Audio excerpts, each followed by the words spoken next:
আসসালামু আলাইকুম ভিউয়ার্স, কেমন আছেন? আশা করি সবাই ভালো আছেন। আজকে আপনাদের সাথে একটি তথ্য শেয়ার করব।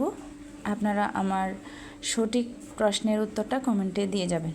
আচ্ছা বলেন তো, প্রত্যেক মায়ের হয়তো ছেলে মেয়ে দুটোই থাকে, কিন্তু ছেলেকে বিয়ে করানোর পর বলে ছেলের মা বড়, মেয়ের মা ছোট। আমার কথা হচ্ছে, ওই মা ছেলেকে গর্ভে ধারণ করে অনেক কষ্ট করেছে। এটা আমরা যারা মা হয়েছি তারা সবাই জানি। কথা হচ্ছে, ওই ভদ্র মহিলা কিন্তু মেয়েরও মা। তাহলে বোঝা যায় ওই ভদ্র মহিলা তার মেয়েকে গর্ভে ধারণ করে কোনো কষ্ট করেনি। মেয়ে আকাশ থেকে বৃষ্টির সাথে কুড়িয়ে ফেলেছে। বিষয়টা কি এমন না? আপনারা কমেন্ট করে যাবেন। আর এইদিকে আজকে খেলা আছে, তাই খেলা দেখতে দেখতে খাওয়ার জন্য এদিকে নুডলস বানানো হচ্ছে। আর সব উপকরণ দিয়ে দিল।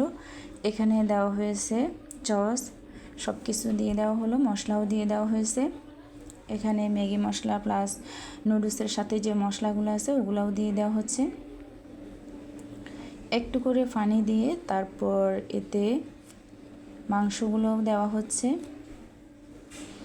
মাংসগুলো দিয়ে মশলাটাকে ভালো করে কষিয়ে তারপর এখানে সব নুডলসগুলো দিয়ে দেওয়া হলো।